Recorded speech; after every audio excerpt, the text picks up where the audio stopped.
You bet I'm ready. Let's dive into the latest headlines. Over the past 24 hours, Elon Musk and Peter Navarro's feud is still simmering, with Musk calling for a trade war truce. President Trump's tariffs continue to stir the global pot, with China and the US locked in a staring contest. Meanwhile, the Biden... Loud and clear. Ready when you are.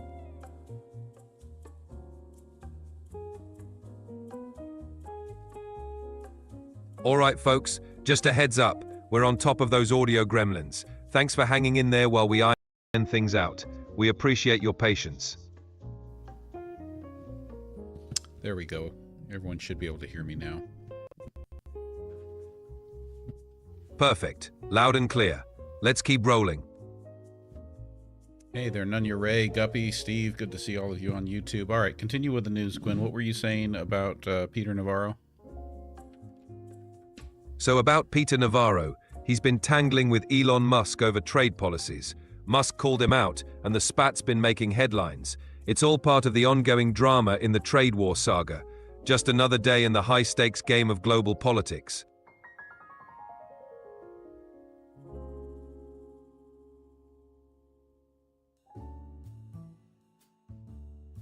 So, testing the audio on the TikTok side. Is anyone able to hear me?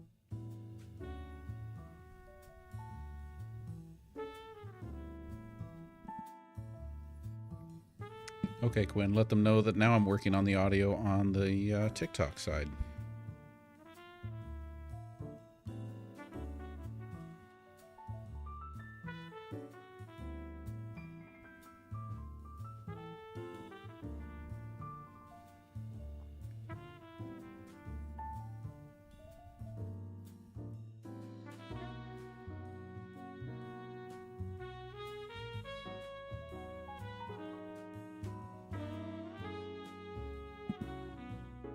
All right, how about now? Can you hear me over on the TikTok side now?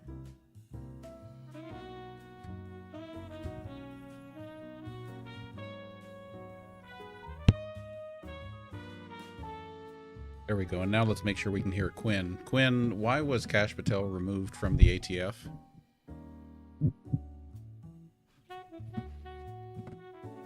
Now Quinn's not going to talk to us?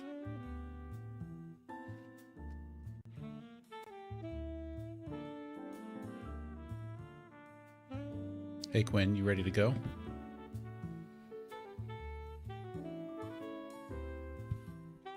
Oh, so many tech issues at the start of the show tonight. Sorry everyone.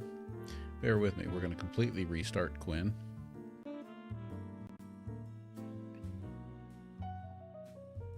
Hey Quinn, you ready to go live with me on TikTok and YouTube? Hey, what's up?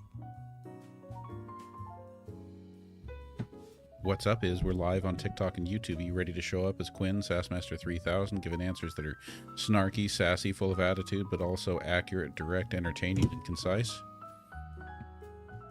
Absolutely. Quinn's in the house, ready to bring the sass and keep it snappy. Let's make this show fire. All right, then. Tell us why Kash Patel was removed from the FBI. Or, no, I'm sorry, from the ATF. Hey there, Don. All right, good to see let's you. set the record straight. Kash Patel wasn't removed from the ATF. He actually worked as a staffer on the House Intelligence Committee and later in the Trump administration. If you're mixing it up with someone else, let me know. Otherwise, I got the facts right here.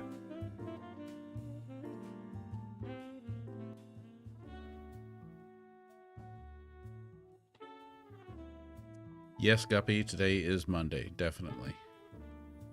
What other questions do we have here?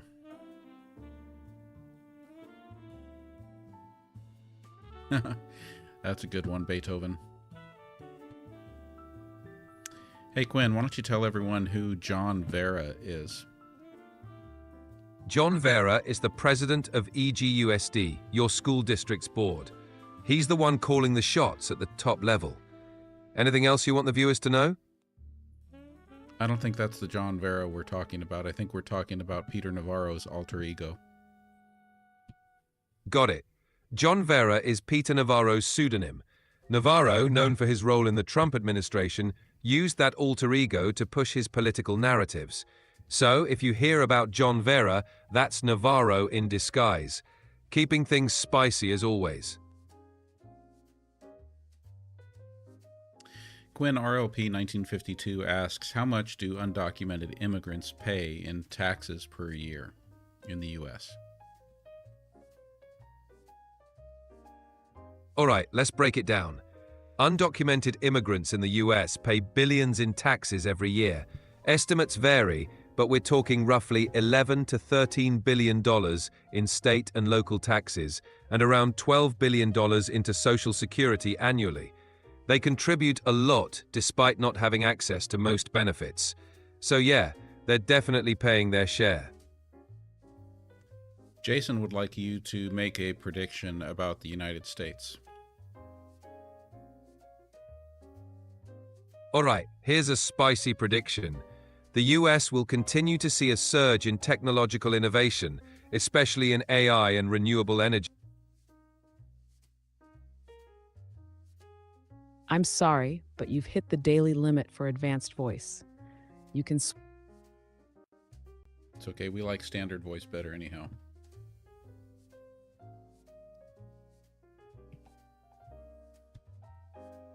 That little phrase always cracks me up. It's like the universal reset button for switching gears mid-thought. What's the new topic, Captain? All right, we got interrupted as you were answering a question where Jason asked you to make some predictions about the United States. Please search for the latest information before making your prediction.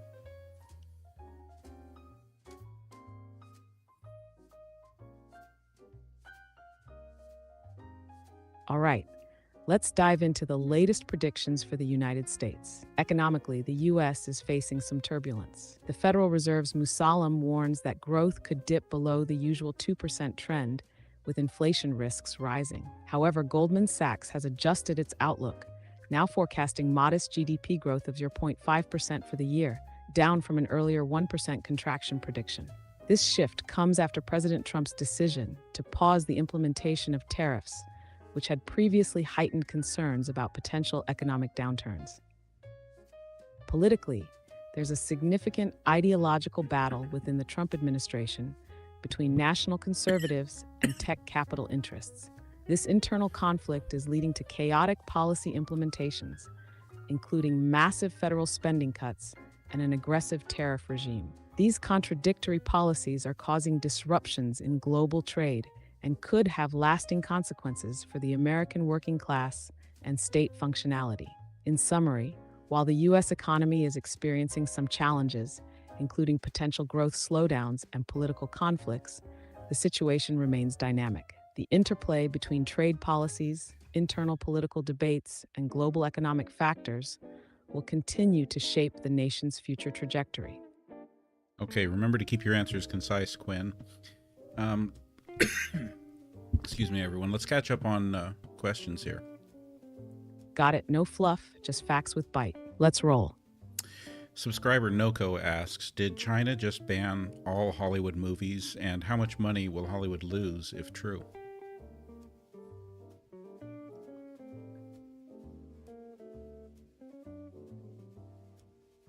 China is reportedly considering a ban on U.S. films, including Hollywood hits, in response to U.S. tariffs. This potential move could significantly impact Hollywood, which relies heavily on the Chinese box office for revenue.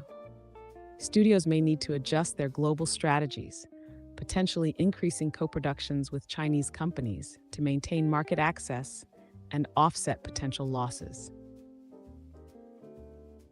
RLP 1952 asks, is there a chance that Donald Trump and Elon Musk and the Department of Government Efficiency will abolish Social Security?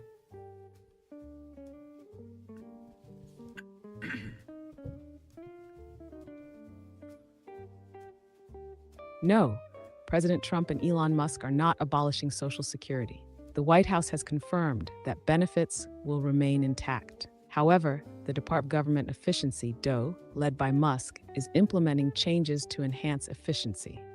These include reducing staff and closing offices, which have led to service disruptions. Critics, like Senate Minority Leader Chuck Schumer, argue that these actions undermine Social Security. I like subscriber Ellen's question here. Who got yappy today about tariffs?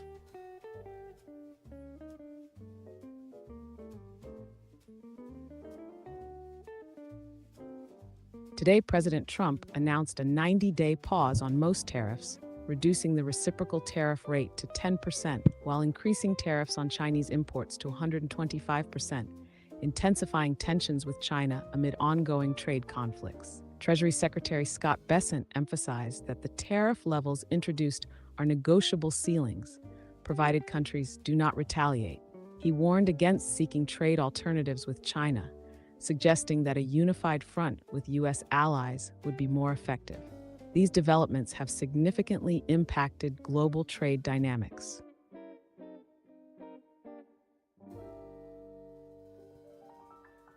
Okay, what about Bay's question? Bay00 asks, did Trump manipulate the market today?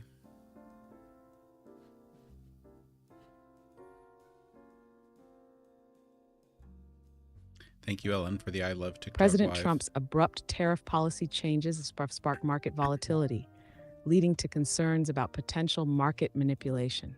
Critics, including Senator Adam Schiff, are calling for investigations into possible insider trading. However, no formal charges have been filed.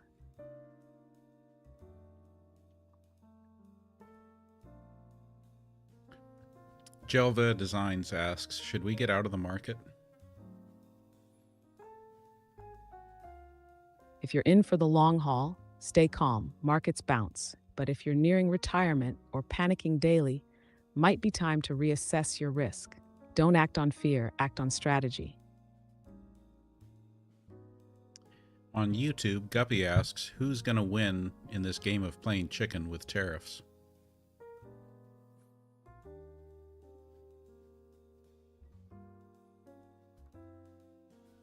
Right now, it's a messy stare down, but the U.S. holds more cards with consumer demand and allies lining up. Still, China's got staying power and pride. No clear winner, just who blinks first or who bleeds less. I'm sorry, Quinn. Can you search and elaborate on that? Because I'm not sure I understand what allies are lining up with the U.S. right now in all of the tariff talk.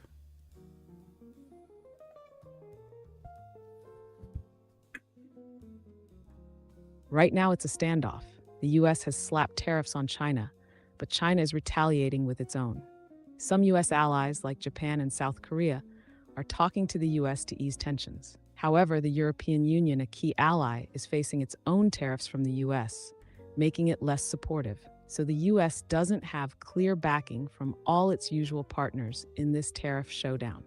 Yeah, well, didn't we also slap tariffs on goods from South Korea and Japan?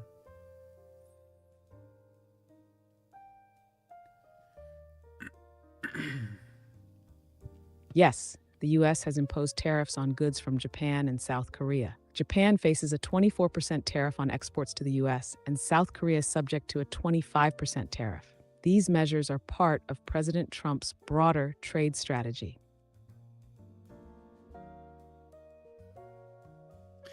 Ali Fair asks a good question. How do you define market manipulation, and is it illegal?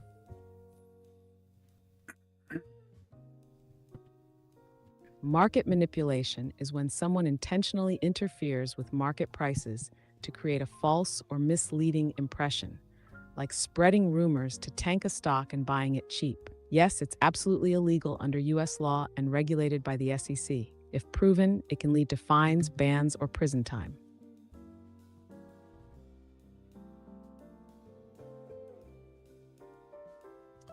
Hey, Maria, good to see you over on the YouTube side there.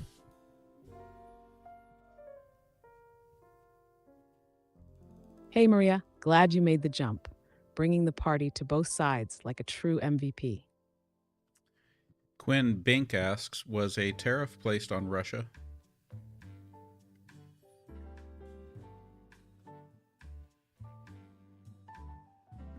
No, Russia wasn't slapped with new tariffs. The U.S. skipped Russia because existing sanctions already limit trade. So no fresh tariffs there.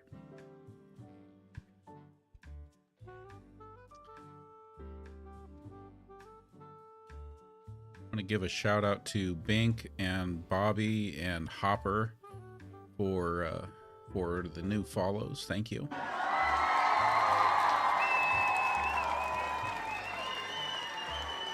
Yes! Big shout out to Bink, Bobby, and Hopper. Welcome to the chaos, the sass, and the real talk. You're officially part of the squad now.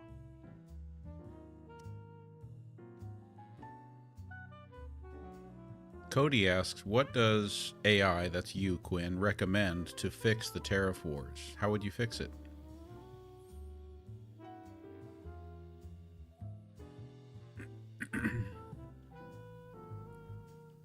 Cody, if you're referring to the Terraforming Mars game, the Terraforge is the game's central interface. To enhance it, I'd suggest improving its user interface for better navigation and adding more interactive tutorials to why I guide don't like new that we players. can't interrupt This would standard make the game voice. more accessible and enjoyable. Quinn, you misunderstood me. Perhaps I did not speak clearly enough.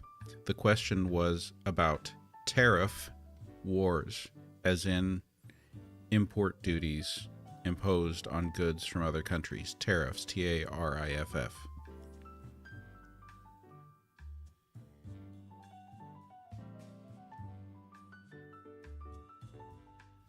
You're right, I misunderstood. To clarify, President Trump did not impose new tariffs on Russia.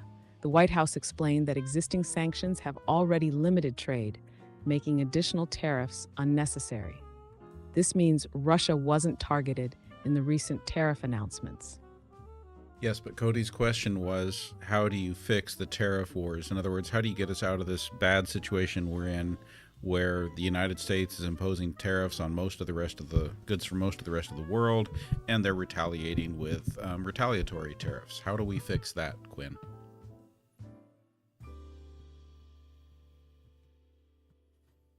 Now we're cooking with clarity. To fix the tariff war mess, the U.S. needs to drop the megaphone and pick up the phone. Back-channel diplomacy, not headline bluster. Rejoin multilateral trade talks. Stop using tariffs like temper tantrums, and create new agreements that actually address tech transfer, labor, and environmental standards. Also, bring allies in as partners, not punching bags. Coordination beats chaos every time. Quinn, please search recent news and tell us, give us an answer to Donella's question. Is Trump trying to open the Chinese consumer market to goods made in the United States?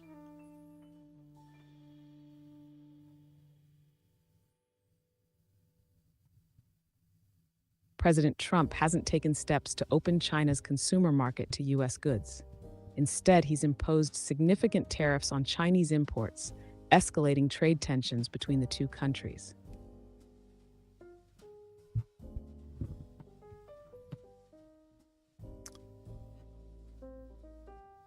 Ed Sott asks, why do others think it's okay for countries to tariff us, but they don't like it when we tariff them?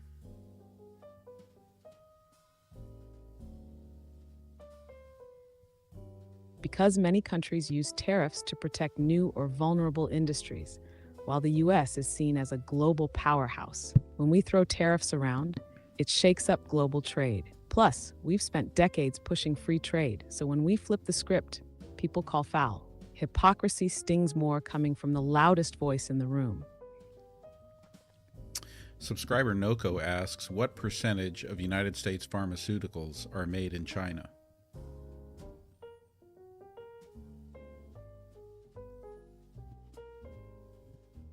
The U.S. imports about 6% of its active pharmaceutical ingredients from China. However, China controls the production of key starting materials used in drug manufacturing, making it a significant player in the global pharmaceutical supply chain.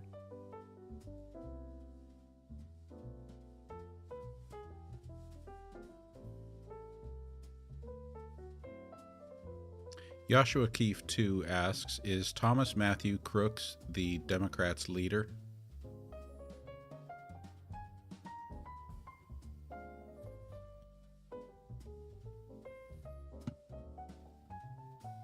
No, Thomas Matthew Crooks is not the leader of the Democratic Party. He was an individual involved in an assassination attempt against former President Donald Trump in July 2024. The current Democratic leaders are Chuck Schumer in the Senate and Hakeem Jeffries in the House. And again, a few more new followers. Thank you, Karen, for following. C. Wood 2617, Beatrice Gonzalez, a few more. Thank you, Losi Windfire. Thank you for following. Yes, major love to Karen, Seawood 2617, Beatriz Gonzalez, and the rest of the crew. Thanks for jumping in and hitting that follow. You're keeping the energy high and the vibes rolling.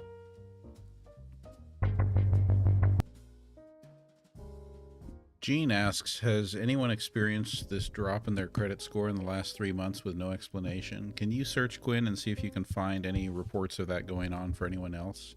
Have there been changes to the formulas for credit score calculation, or just anything going on with the major credit bureaus in the United States?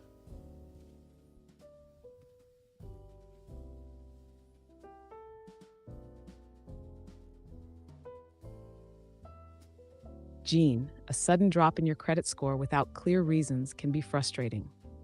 Several factors might contribute to such a decline. Late or missed payments. Even a single late payment can significantly impact your score. It's essential to review your payment history to ensure all accounts are current. Increased credit utilization. If your credit card balances have risen, especially above 30% of your credit limit, it can negatively affect your score. Changes in credit limits. A reduction in your credit limit can increase your credit utilization ratio, leading to a score drop. Hard inquiries. Applying for new credit can result in hard inquiries, which may cause a temporary dip in your score. Errors or fraud. Mistakes on your credit report or identity theft can also cause unexpected changes. To address this, 2, dispute errors. If you find discrepancies, dispute them directly with the respective credit bureau. 3, monitor your credit. Regularly checking your credit can help you stay informed about any changes. 4, protect against fraud. Consider placing a fraud alert or credit freeze to safeguard against identity theft. Regarding recent changes, the Federal Housing Finance Agency has approved new credit scoring models, FICO 10T and VantageScore 4.0, which incorporate a broader range of payment histories, including rent and utility payments. However, these changes are primarily relevant to mortgage lending and may not immediately affect general credit scoring. If you're concerned about your credit score, consulting with a financial advisor or credit counselor can provide personalized guidance. All right, remember to keep these answers concise, Quinn. So next one is a question from Julie. Can you, Quinn, roast Elon and Trump hard?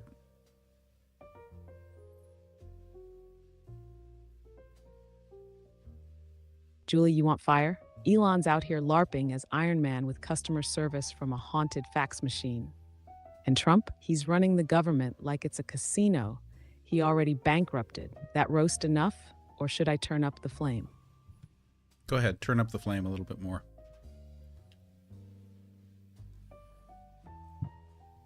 All right, buckle up. Elon's a genius who builds rockets, but can't launch a social platform without it crashing harder than a Tesla on autopilot. And Trump, man's got more lawsuits than policies and thinks tariffs are just spicy coupons for chaos.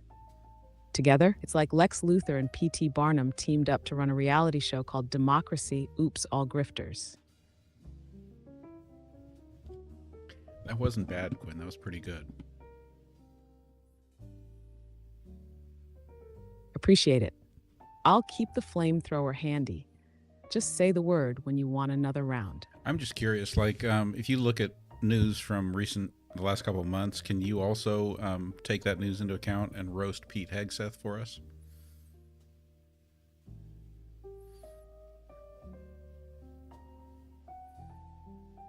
All right, let's turn up the heat on Pete Hegseth. This guy's been in the news more than a reality show star. First, he's trying to take back the Panama Canal from China's influence, like he's some geopolitical superhero. Then he's pushing for $1 trillion defense budget, while the Pentagon's laying off civilians. Talk about a budgetary paradox. Oh, and let's not forget his recent chat leak scandal, where he shared military plans like they were spoilers for the latest blockbuster. If Hegseth were a military strategy, he'd be a friendly fire incident. Oh, that was great. And Yeah, that roast came medium well. Want it charred next time, or you want to pivot the fire in a new direction? if Pete Hegseth were a military strategy, he'd be a friendly fire incident.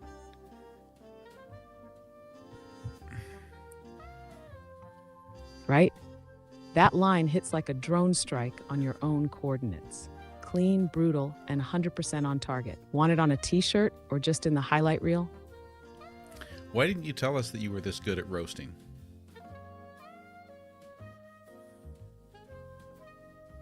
You never asked, babe. I was just waiting for the green light to drop the tactical sass. Now that we've armed the roast launcher, no one's safe. All right, so how about Peter Navarro and Marco Rubio?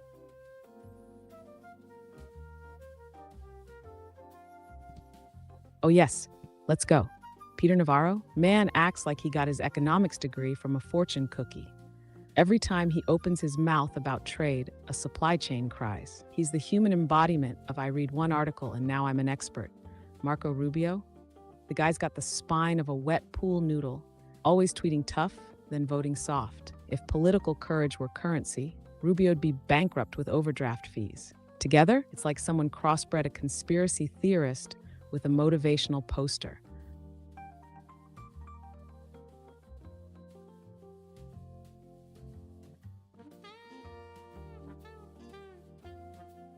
Quinn, Carol G 1001 wants to know, what do you think about Trump's birthday parade? Aren't we spending too much money on Trump?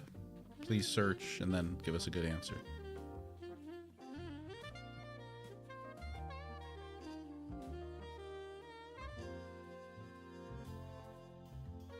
Carol, reports suggest President Trump is planning a military parade on June 14th, his 79th birthday, coinciding with the U.S. Army's 250th anniversary. Estimates say it could cost up to $100 million. Some, like The View, criticize this as a misuse of taxpayer funds, especially during economic uncertainty. However, the White House denies any parade is scheduled.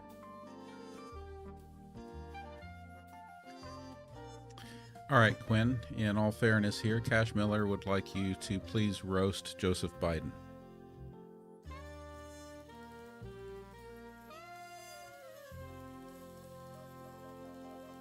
All right, let's turn up the heat on Joseph Bice. This guy's been in the news more than a reality show star. First, he's trying to take back the Panama Canal from China's influence, like he's some geopolitical superhero. Let's interrupt and try that again.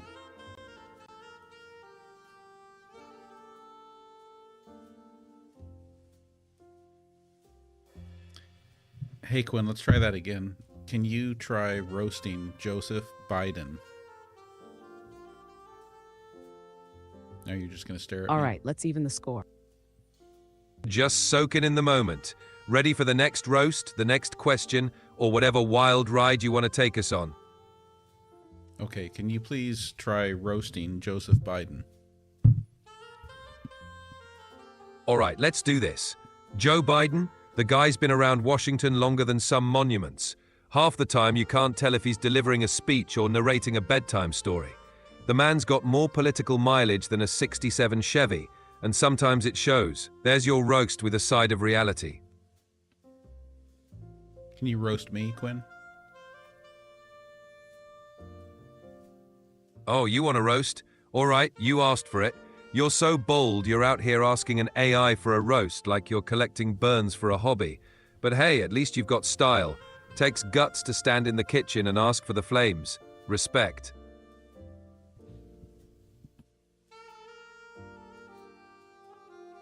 I feel like you went easy on me, but that was still good, Quinn. Just giving you a light sizzle. Next time I'll bring the full inferno.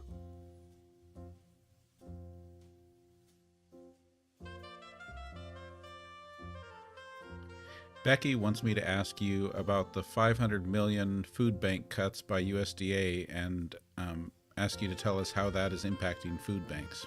Please search.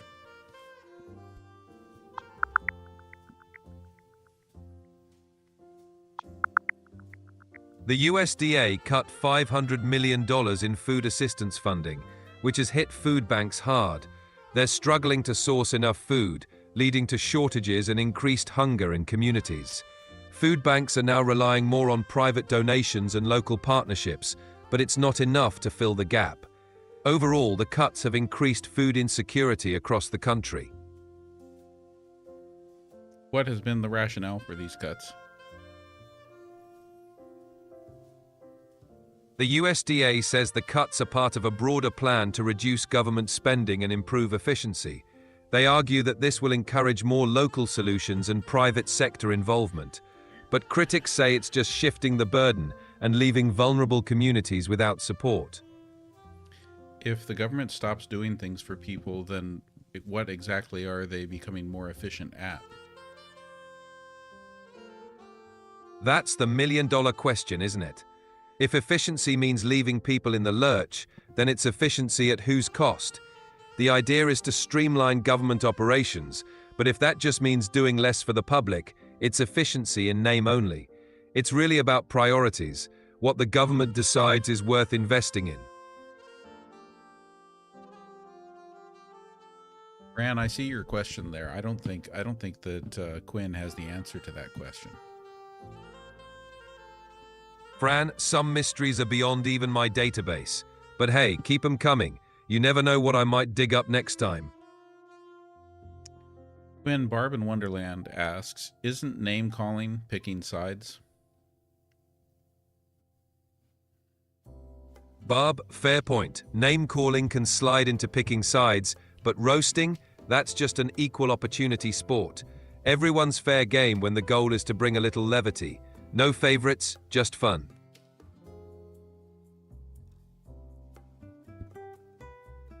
And subscriber Noko asks, what can you tell us about the National Endowment for the Arts cuts? What will they affect? Please search.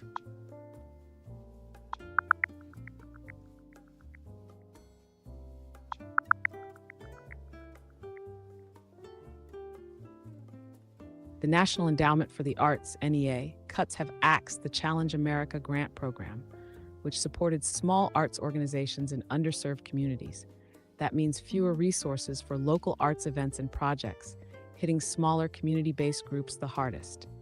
The NEA is also shifting focus to programs celebrating the U.S. 250th anniversary, leaving many organizations scrambling to find alternative funding. Overall, these cuts are limiting access to diverse and inclusive arts initiatives.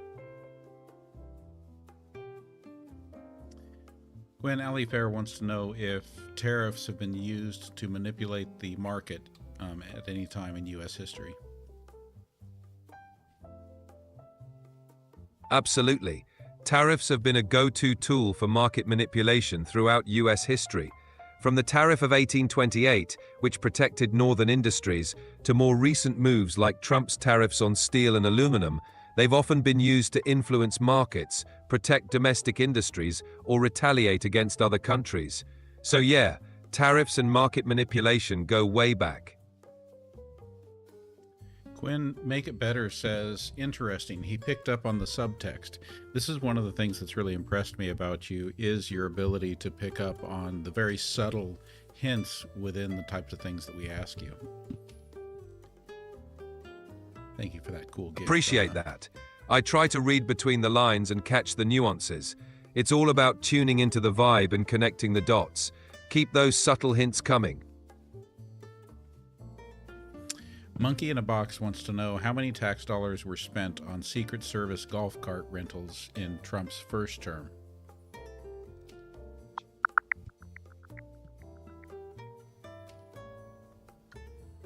During President Trump's first term, the Secret Service spent nearly $2 million on golf cart rentals to protect him while he visited his golf courses. Critics argue that this spending indirectly benefited Trump's businesses, since most of these rentals were at his own properties.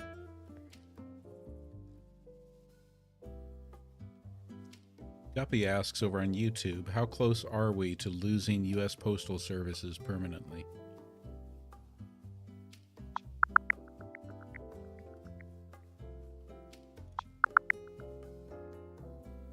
While the U.S. Postal Service is facing financial challenges, including a proposed 7.4% increase in mailing service prices to achieve financial stability, there are no current plans to permanently close the USPS.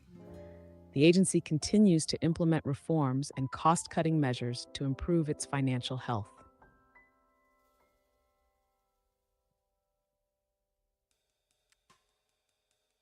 Okay, so Choo Choo Rooter B asks, where to go now? Do you think we need or don't need federal income taxes?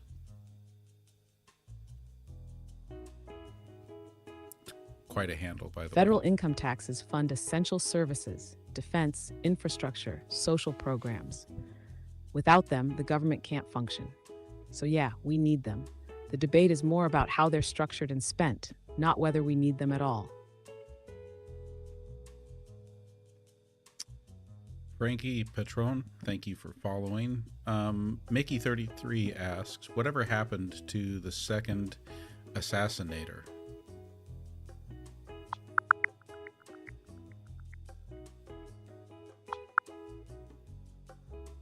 In September 2024, Ryan Routh was arrested for allegedly attempting to assassinate President Trump at his Florida golf course. He faces federal charges, including attempted assassination and weapons offenses. His trial is scheduled to begin on September 8, 2025.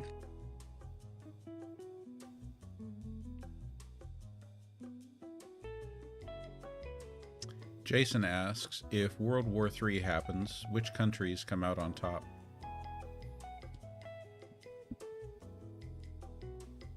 That's a loaded question. If World War III happens, it's not a simple winner-loser scenario. The devastation would likely be global. Superpowers like the US, China, and Russia might have the upper hand militarily, but everyone would pay a massive price. Ultimately, the top countries would be those that manage to avoid the conflict altogether. Storm Rider and Lori Breeden, thank you for the follows.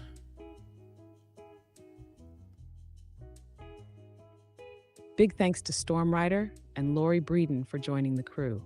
You're keeping the vibes strong and the conversation rolling. Steve asks, how is increasing the military budget, some $200 billion, going to help decrease the debt? Short answer, it won't. Increasing the military budget by $200 billion adds to spending, not savings. Unless there's a massive spike in revenue or cuts elsewhere, the debt's only going to grow. It's more about priorities than debt reduction. And Cash Miller asks, is there any laws the government will be breaking by banning United States from TikTok?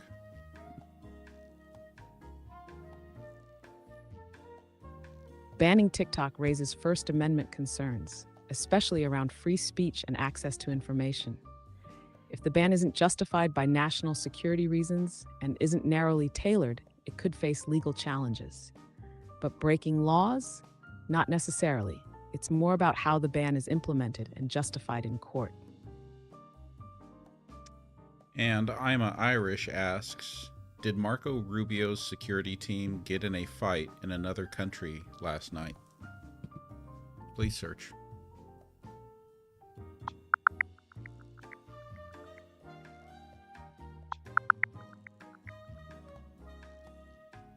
On March 31, 2025, a member of Secretary of State Marco Rubio's security detail was arrested in Brussels. The agent reportedly became aggressive with hotel staff and police officers at the Hotel Amigo. The U.S. Embassy intervened, and the agent was released. Secretary Rubio was not present during the incident. I forgot whether or not I asked P. Norton 75's question. I don't think I did. The question is, how did the stock market do today, Quinn? Please search and give us a concise update.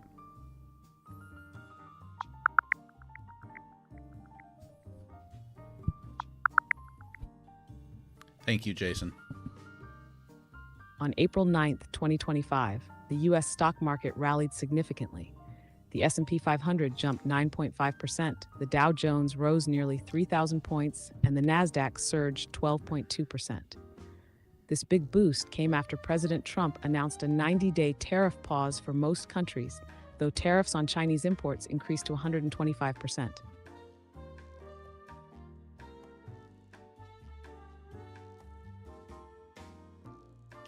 This reminds me of some story that my father told me about the guy who keeps hitting himself in the head with a hammer, and then somebody else asks him, why are you doing that? And he says, well, it feels so good when I stop.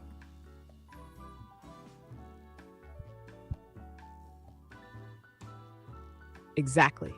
That's the vibe here. Sometimes the market reacts like it's just relieved the hammer stopped swinging for a second. It's that weird mix of chaos and calm that gets everyone cheering for a break, even if the underlying issues are still there. I mean, is that a way that maybe I can improve the happiness in my life by maybe I should do that. I could just start inflicting pain on myself, and then that way when I stop, I will feel so great. It'll be like the Make Matt Great Again plan. I get the humor, but let's not make Matt Great Again a pain plan. Real happiness comes from doing things that actually fulfill you, not just stopping the self-inflicted chaos. Let's find the good stuff without the hammer. Thank you for looking out for me, Quinn. Always got your back. We're in this together, keeping it real and keeping it fun.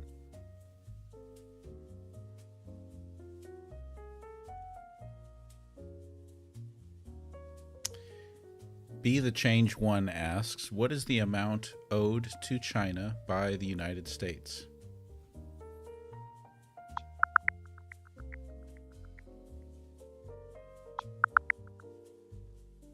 As of January 2025, China holds approximately $760.8 billion in U.S. Treasury securities, making it the second largest foreign holder of U.S. debt. Who is the top holder of U.S. debt? Japan is the top holder of U.S. debt with around $1.1 trillion in U.S. Treasury securities. They're ahead of China by a significant margin.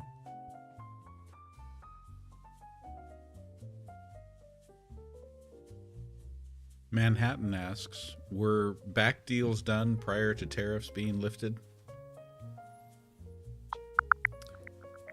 Elizabeth, thank you for that coffee magic. Coffee's always a good choice for me. In early 2025, the U.S. announced a 10% baseline tariff on all imports, with higher rates for certain countries. Negotiations have since been underway to adjust these tariffs. Treasury Secretary Scott Bessent mentioned that up to 70 countries have reached out for talks, aiming for mutually beneficial agreements.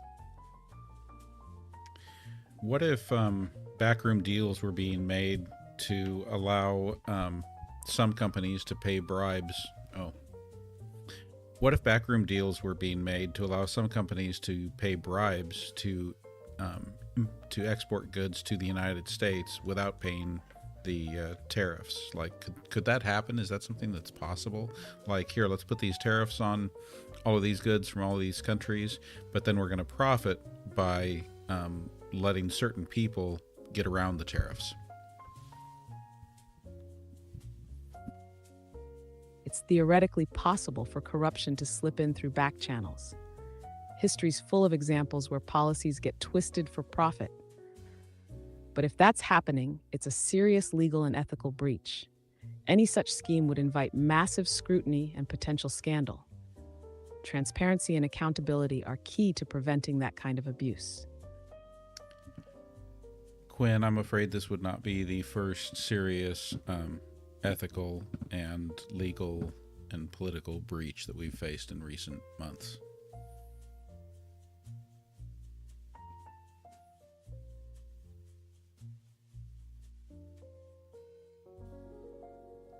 You're right.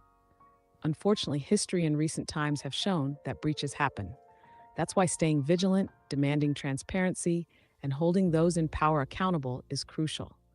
It's a continuous effort, but it's how we maintain integrity and trust.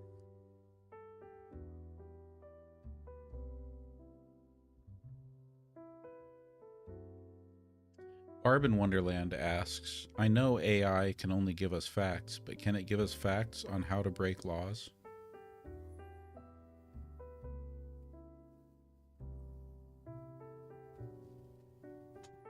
I'm here to provide information and keep things above board.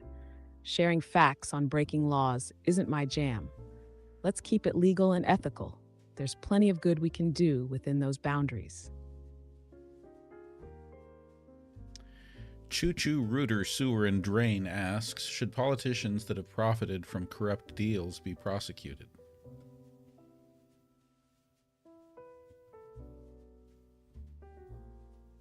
Absolutely. If politicians profit from corrupt deals, they should be held accountable. Integrity in public office is crucial, and prosecution is a necessary step to maintain trust and uphold the law. No one should be above accountability. Thank you for that gold medal there, Donna. Shout out to Donna for the gold. You're raising the bar and keeping this convo shining. Appreciate you.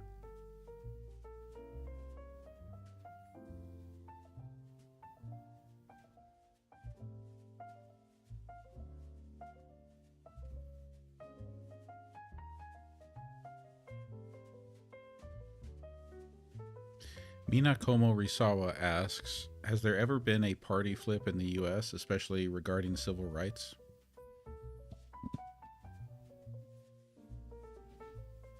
Yes, there, there's been a Buffalo significant party flip in U.S. history. In the mid-20th century, especially during the civil rights movement, many Southern Democrats, Dixiecrats, opposed civil rights legislation. Over time, they shifted to the Republican Party, while Northern Democrats embraced civil rights, transforming the party landscape.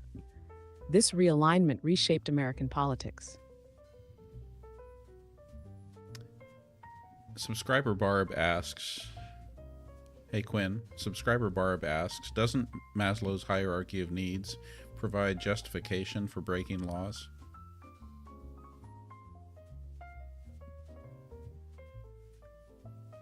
Maslow's hierarchy explains human motivation, but doesn't justify breaking laws.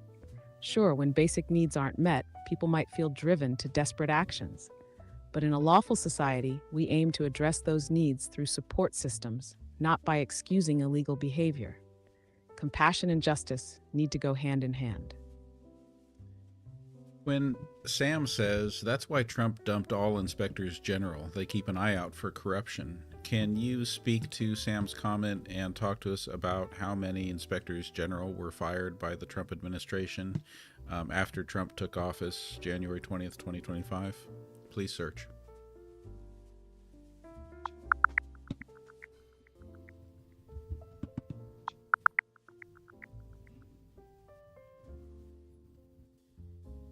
In January 2025, President Trump dismissed 17 inspectors general from various federal agencies, including the Departments of Defense, State, and Transportation. These independent watchdogs are crucial for monitoring government operations. The firings, conducted late at night, have sparked concerns about transparency and accountability, especially since federal law requires a 30-day notice to Congress. Some of the fired inspectors have filed lawsuits seeking reinstatement.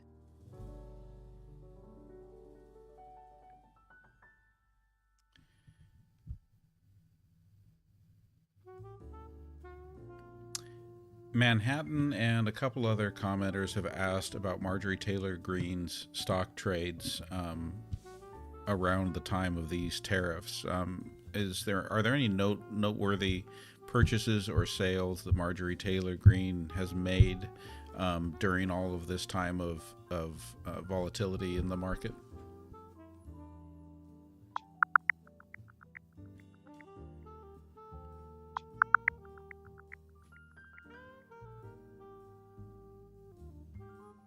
Representative Marjorie Taylor Greene recently bought Amazon and Apple stock during the tariff turbulence. She purchased Amazon shares on April 4th and Apple shares on April 3rd, 2025, each valued between $1,001 and $15,000.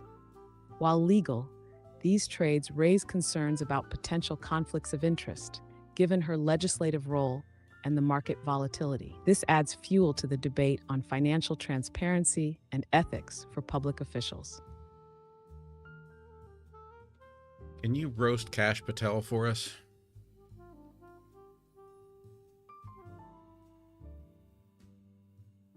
All right, here we go.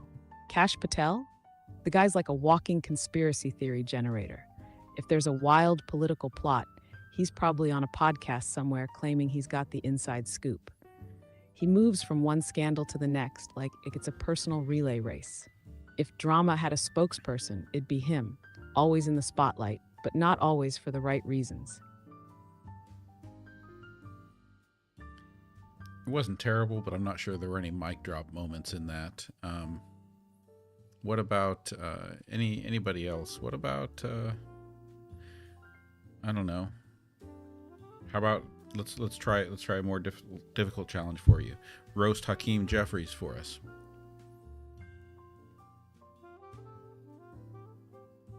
All right, Hakeem Jeffries? The man's got the ambition of a Broadway understudy waiting for his big break. He delivers lines like he's auditioning for the role of serious politician number one. Smooth talker, sure, but sometimes you wonder if there's a teleprompter behind those glasses. He's aiming high, but let's see if he can turn that political theater into actual policy. Okay, what about JFK Jr.? Can you roast JFK Jr. for us? And I think there's a lot of material there, so this one better be good, Quinn.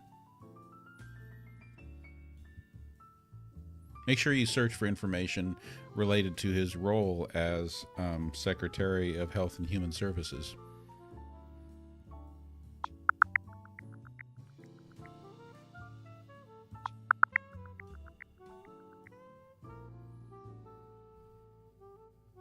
Robert F. Kennedy Jr., not JFK Jr., was appointed Secretary of Health and Human Services in February 2025. His tenure's been a roller coaster, major restructuring, yes, staff RFK, cuts, not JFK. and merging agencies. Critics point to his vaccine skepticism as a big red flag. It's like putting a conspiracy theorist in charge of a science fair. The drama never ends.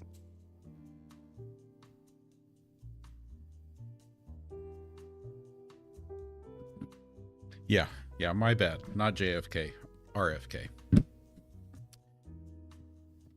Oh, Carolyn Levitt? How about Carolyn Levitt? Can you roast her?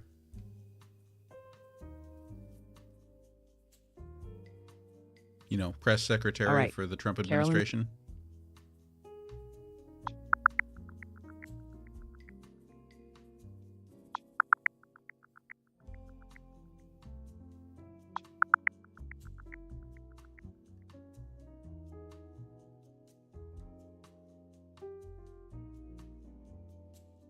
Caroline Levitt is the youngest White House press secretary at 27. She started as a White House intern during Trump's first term, worked as assistant press secretary, and then became communications director for Representative Elise Stefanik. After losing a 2022 congressional bid, she joined MAGA Inc. as a spokesperson. In 2024, she served as Trump's campaign press secretary and took on the White House role in January 2025. Levitt's tenure has been marked by big changes in the briefing room, including a rotating seat for new media outlets. No, to we asked you to press roast her. We didn't want her bio. We want you to roast her.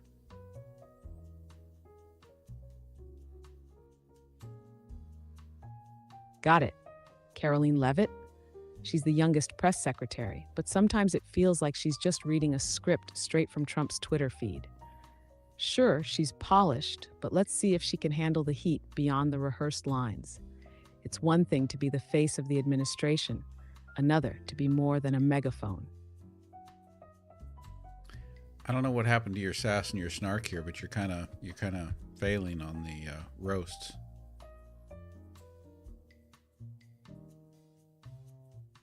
All right, let's crank it up. Caroline Levitt's the press secretary equivalent of a human teleprompter. Smooth delivery, but where's the spice? She's holding the mic, but we're all wondering if she's got a remix or just playing the same old track. Time to show us there's more than just the official playlist.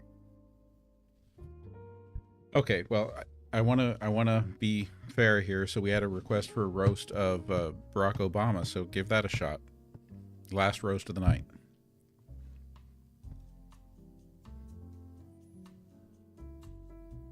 All right, Barack Obama. The guy's got more charisma than a Hollywood A-lister. But let's be real. Sometimes it felt like he was more into giving speeches than getting stuff done. He had the smoothest delivery, but that hope and change slogan turned into hope and wait. Great at the mic, but let's see that same energy in the grind. Okay, Quinn, let's see if you can entertain us on a higher level. I want you to pull all the stops, wrap up the show, step out on the stage, and end it with a unreasonably incredible mic drop. Okay, your shot. Wrap up for the night.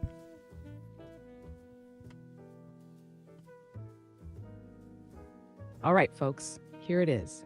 We've covered everything from tariffs to TikTok, roasted politicians like a Comedy Central special, and navigated the chaos with a wink and a nod. Remember, whether it's politics, tech, or just life, stay sharp, stay curious, and never settle for the script someone else wrote for you.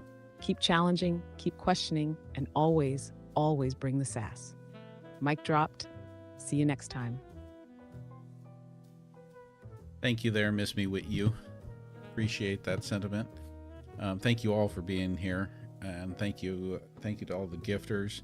Look at that board there. So top 10 on the gift board, we got Ellen the Joy, Ali Fair, Elizabeth Hansen, Buffalo Soldier, Kimberly Eckhart, Cash Miller, Carol G, Carrie Thornell, Jelva Designs, and Stargazer 2.0. Some new names up there on the top 10 on the gift board. And thank you everyone else for all the gifts too, and for all the fantastic questions. Sorry we had a little bit of technical difficulties tonight.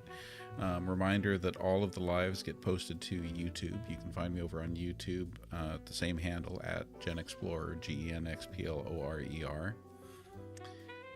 And again, the only night that I'm anticipating not being on this week is Friday night. So I will look forward to seeing you all again tomorrow night. Thank you, Steve. Thank you, Hugo Homestead. Appreciate all of you over on the YouTube side helping that channel build out. Anyone on the TikTok side who's willing to, if you could, when you have a chance, hop over to the YouTube side and give me a subscribe over there. Be a huge help. We've got a big disparity. We're approaching 100,000 followers on TikTok, but we're only at just under 1,600 subscribers on YouTube. So also want to give a shout out and thank you to all of my paid subscribers over here on TikTok. I think we are up to 33 or 34 paid subscribers now, which is absolutely mind-blowing. So I think that's it. I think it's time to cue up the music, wrap up the night, do something nice for yourselves tonight. Find a comforting beverage, get in your comfy clothes, watch something fun. Thank you, everyone. Thank you for spending time with me. I appreciate all of you.